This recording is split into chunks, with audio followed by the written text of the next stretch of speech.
Okay, a couple of weeks ago, I woke up in the morning and I was half awake, and I noticed a humming noise in my ear. Anybody that knows me knows that I've had bad hearing for quite a long time. But this morning I woke up and there was a bit of a humming noise in my ear, and when I woke up completely, I noticed I was almost completely deaf in my left ear.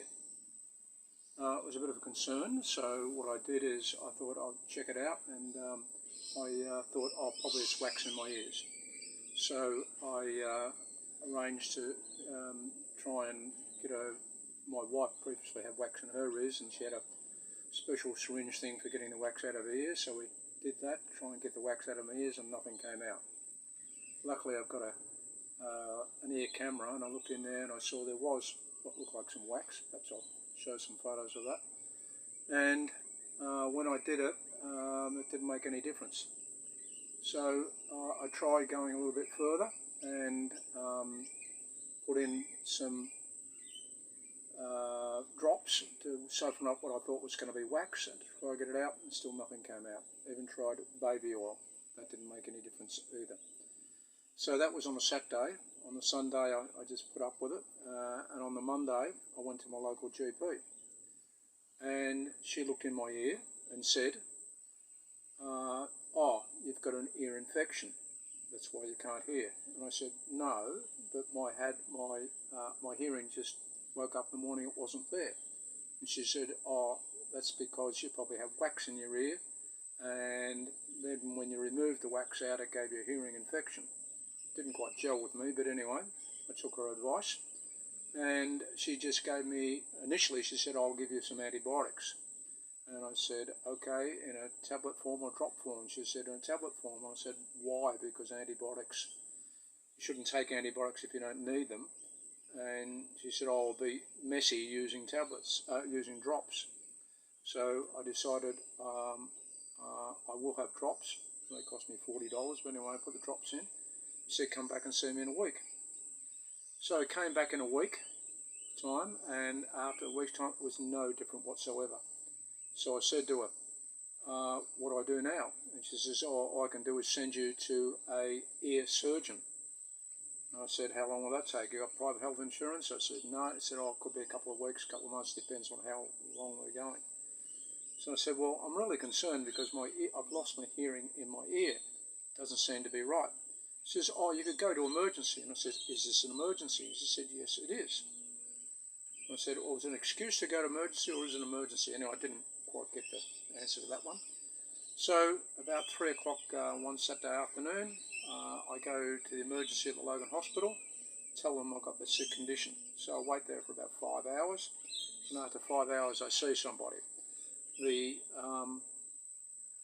A young doctor that's only been a doctor for a short period of time, he looks at my ear and says, oh, I don't know what it is. There's a little bit of debris in your ear, not much, shouldn't cause the problem. So then I wait around for a while to see his boss, and his boss has a look at it in my ear and says, oh yeah, there's a little bit of debris in your ear, but there doesn't seem to be anything wrong with it. Perhaps you could just go away and it'll come better. Something to that effect. He says, however, in the meantime, I'll just to be sure, I'll check with our ENT, ears, nose and throat doctors. So he rings up the ear, nose and throat doctor. So I go and sit down and wait for another three-quarters of an hour, whatever, while he's making a phone call. In the meantime, I get my computer and my phone out and start looking up sudden hearing loss. And I find a website that says, sudden hearing loss. If you have a sudden hearing loss, it is a medical emergency. You need to see somebody straight away. So then the doctor comes back and he says, oh, I spoke to the ENT people and it is quite serious. So you need to see something straight away. In the meantime, they've suggested that you have a CAT scan, which they arranged. I had that within the next 15 minutes. And also take these tablets for the next 7 days. But in the meantime, make an appointment the next day to go and see the ENT people at the Logan Hospital. So on the way home, I took the 2 tablets. I got a prescription made up on the way home. Went to the chemist and got the prescription made up on something on your stomach. So I had that, and the next day I arrived at the ENT clinic. first thing they gave me was a hearing test. So I had a hearing test, and they found out basically that I've lost most of my hearing in my left ear. I then actually saw a doctor who explained to me, an ENT doctor explained to me and said, yes, you've lost most of your hearing in your left ear, and there's a 1/3 chance that you can get it all back, 1/3 chance you might get some of it back, and 1/3 chance that you won't get your hearing back at all. Okay, so that's okay. What can I do?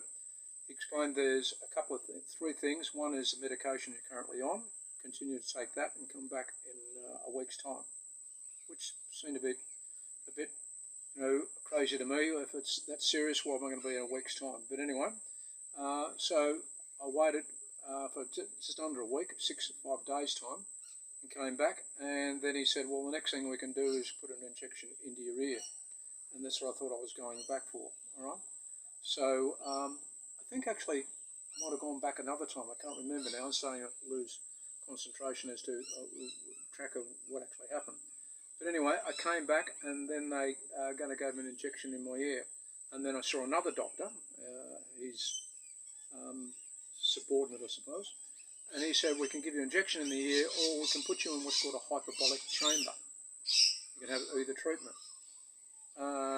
And I said, why not both? And he said, well, you could have both, but that way you won't know what, if it does get better, what caused it to be better. So the long and short of it, he said, I'll ring you the next day to see if we can book you into the hyperbolic chamber, but in the meantime, what do you want to do? And I said, to me, I think it'd be best to have both. And he said, well, you could have both.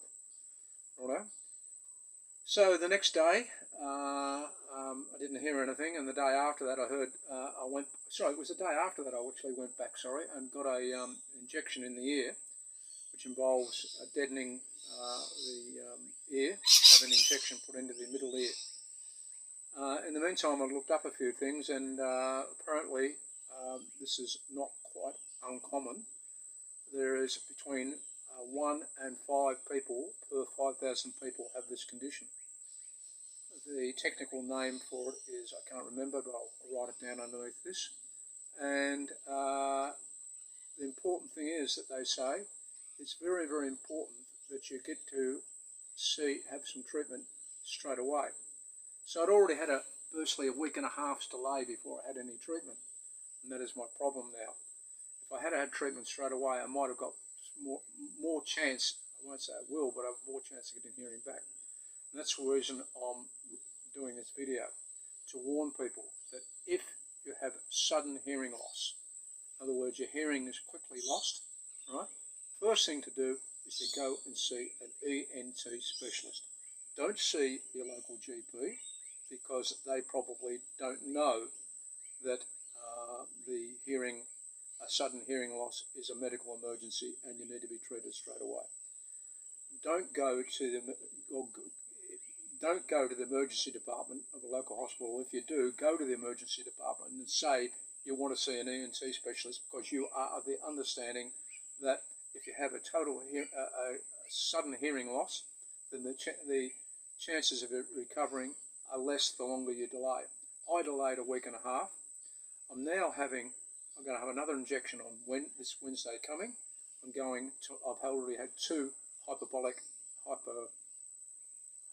or whatever it's called sessions in this chamber, where they put you in a chamber, compress it up to 140 kilopascals, and feed you pure oxygen. I've had 2 of those, and it's made no difference to my hearing. Hopefully, after 7 or 8 of those, it might make a difference to my hearing, and the injections might make a difference to my hearing. Another thing I discovered, I was speaking to a person at the hyperbolic chamber, and it was a Canadian doctor who was not allowed to practice in Australia, but she works there anyway, and said she'd been in medicine as a GP for 30 years and was not aware that if a person had sudden hearing loss, that they need to be treated straight away. So I cannot emphasise you have to be treated straight away, because the longer you wait, the more chance you've got of not recovering your hearing. Interesting thing that she had been in it for 30 years and was not aware that if you lose your hearing, that you need to be treated straight away. So doctors in general practice don't do this, know about this. Doctors in emergency departments don't know this. Soon as the only people that know it are the specialist ENT people. Oh, by the way, one other thing, when I went to have my hearing test, when I first saw the ENT doctor, I saw a radiologist, person that does your hearing test, and I mentioned the fact that what had happened to me, and she says, yes, I talk to the people in ER, in emergency all the time, and try and tell the nurses that if somebody comes in, and they've got a severe hearing loss, they need to be treated straight away. So that's what I'm trying to emphasise. Repeat, if you have sudden hearing loss, go and see an ENT specialist straight away as soon as you can.